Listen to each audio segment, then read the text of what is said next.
Now, to understand how calcium ions initiate muscle contractions, let's understand the relationship between the actin and myosin. Between the actin and the myosin. As you can see, and as we talked, we said that these filaments are overlapping with each other. There is a degree of overlapping between the thick and thin filament, or the myosin and the actin. In order for the muscles to contract, the myosin fibers, and they have their heads. Their heads must come in contact with the actin in a process called cross bridge. So the actins, or the myosin heads, should raise, as you can see, and contact and attach themselves to the actin. And that is the cross bridge. Once the cross bridge is established, the myosin will pull the actin away from the Z disc. So this is the Z disc. These are the heads of the myosin. They will raise and they will come in contact with the actin. So this is the actin. And they will pull it away from the Z disc. As you can see here, this is when there is no contraction, or there is no connection, and here when there is connection. This pulling would cause the sliding filament mechanism. So these actins will slide along the myosin. These will slide in this direction, these will slide in this direction. And that will cause the contraction. That will cause contraction. And remember, we said the sarcomere is the area between two Z discs. And we said this is the smallest contractile unit. So here is the contraction. The contraction is happening at the sarcomere level. Okay? So again, the myosin heads need to raise and come in contact with the actin. Once they establish the connection, that's called cross bridge, then they will start pulling the actin away from the Z disc, and that is the sliding. That is the sliding. And this is the sliding filament mechanism of contraction. Now, that, as we said, would cause contraction. This would, for example, let you walk, let you grab things, let you hold things in your hand, and so on, doing the flexion, extension, and all of these movements. But what if you don't want to make the flexion or extension? You are done. You want to stop, and so on. If this continues, then your muscles will continue to contract endlessly. So there should be a mechanism to stop the contraction from being happening continuously. And that is the role of calcium in contraction. So to prevent unneeded connection between the myosin and the actin, there is a protein that extends and covers the actin and prevent myosin from reaching actin. Think this protein called tropomyosin. This is in green. Okay, and this tropomyosin is controlled by another protein called troponin. So there is this tropomyosin, which is the green line, and the troponin, these like buttons-like structures, these are the troponin. Now, when there is a need for muscle to contract, calcium would get released from the sarcoplasmic reticulum and comes and sits on the troponin. When calcium connects to troponin, it causes it to move tropomyosin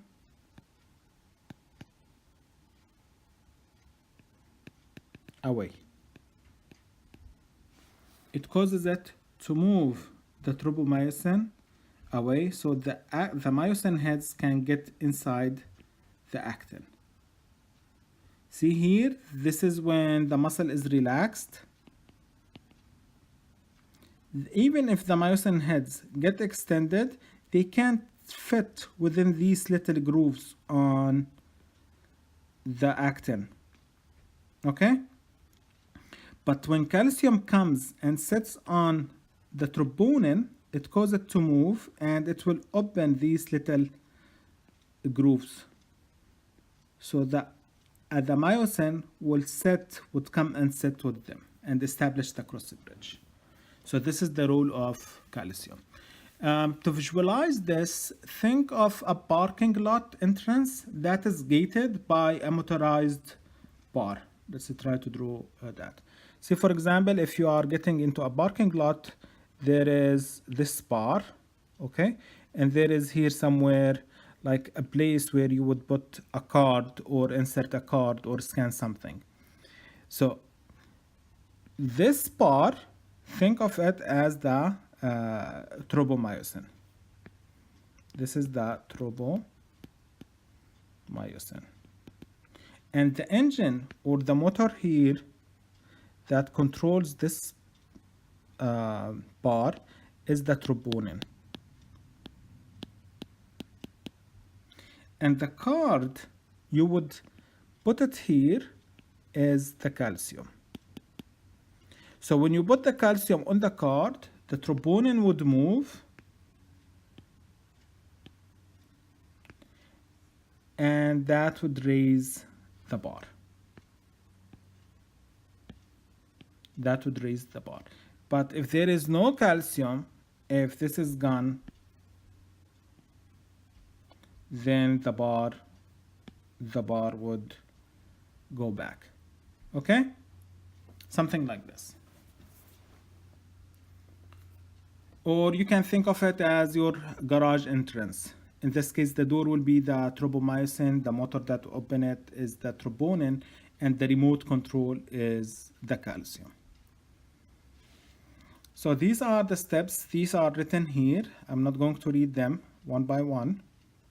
So again, go over them, post your questions or comments in the forum. These are, as I explained, these are the steps of how calcium is causing the contraction and how then we need to, the contraction is stopped simply by, absorbing or pumping back all of that calcium into the sarcoplasmic reticulum. Now, for muscles to contract, they would require energy. They require energy to contract and even to relax. So muscle contraction is a process that consumes energy in form of ATP. Muscles use ATP, as we said, when they contract and when they relax. And ATP is generated by different mechanisms or different means. The creatine phosphate, the stored glycogen, and the aerobic metabolism of glucose, fatty acids, and other high energy molecules, as we talked earlier. All of these different mechanisms would muscles are going to use to produce ATP. So these are the different mechanisms. Some muscles store some ATP, but only in low quantities. That would be enough to use for like 10 seconds. Then their second source would be the creatine phosphate.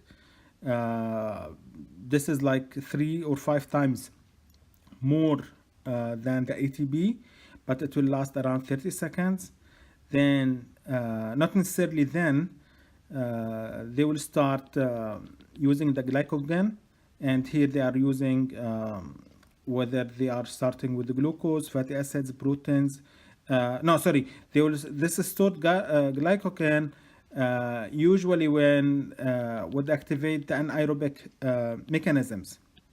So when there is less oxygen during heavy exercises, they will start to use this glycogen. But then we have the aerobic metabolism, which is a very general mechanism, very steady. high lead, dependent on oxygen. Here, each glucose particle or molecule would give us 32 or 36 ATPs. Okay, and this mechanism would last 4 hours. So this table would summarize all of these differences between energy sources for muscles. Now, the last few slides, here we are talking about the cardiac and smooth muscles and how they have special features. Both are involuntary muscles. Both are able to contract entirely on their own in absence of nerve stimulation. So they don't need nerve supplies, different than skeletal muscles. Skeletal muscles cannot produce any movement without that nerve supply. Cardiac muscles are joined by intercalated discs. See, for example, these are the intercalated discs. And these intercalated discs, technically, they would make the connection between the muscle stronger. Stronger connection between the muscles, between the muscle cells, the cardiac muscle cells. Because remember, the heart sometimes is going to contract very, very rapidly, very rigorously. And if the connection is weak, these muscles will break from each other, and we don't want that. So intercalated disc is a stronger connection between these muscle cells, and also at the same time it has gap junctions, these, okay, that would allow cells to electrically stimulate each other. So the contraction of the entire muscle would happen, of the entire heart will happen at the same time. Smooth muscles will be joined by gap junctions, and they will allow also stimulating each other. So the signal would transmit from one muscle to another muscle, and both types of muscles, the cardiac and the smooth muscles, will respond to stimulation from autonomic nervous system. And autonomic nervous system, think of it as the involuntary part of our nervous system.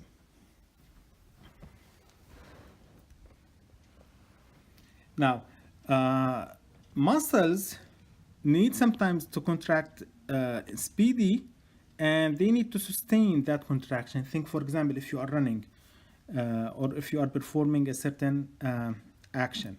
So skeletal muscles are the fastest in their speed. Cardiac muscles, they have moderate speed, whereas smooth muscles are very slow, and most of the time, part of them are contracted, even at all of the time, and almost never get fatigues. Different than the skeletal muscles and different than the cardiac muscle. This table will summarize the differences between the three groups in terms of their location, functions, anatomical description, whether they need nerve supplies, voluntary gap junctions, their speed, likelihood of fatigue, whether they are striated or not. So this is a good summary of the differences between the entire groups of muscles within our body. Now, muscles also, they will get some diseases and some disorders. A major muscle disorder is called muscular dystrophy. This is the genetic disease. Here, there is a protein called dystrophin. Dystrophin enables the leakage of calcium ions into the cells, and these extra calcium ions will activate enzymes that destroy the muscle proteins, and this will lead to muscle weakening and wasting. Here we will have a muscle mass is going to be replaced with fibrous connective tissue that is not contracting. Okay, fibrous connective tissue that is different than the muscles, doesn't have the ability to contract, so the muscles would lose their ability to contract, and that would cause life expectancy to be around 30 years. And there is, unfortunately, so far there is no treatment for it. Then we have tetanus. This is infection of deep wound by bacteria, and these bacteria would produce some toxins which causes muscles to contract forcefully. Here we will have death due to respiratory failure, and it is preventable by the vaccines, by the tetanus vaccine. The last thing we need to talk about within the disorders is the muscle cramps. Uh, Usually it's caused by dehydration and ions imbalance. Also, we have pulled muscles result from overstretching of a muscle. So the fibers will tear apart, the fibers, whether they are ligaments or tendons. And the fasciitis, this is the inflammation of the fascia. This is the connective tissue surrounding the muscle. And we will have like a very common example is the plantar fasciitis, which is the sole of the foot, like inflammation in the sole of the foot. So that is this chapter. Please post your comments, your questions, your videos in the forum, and we will talk soon.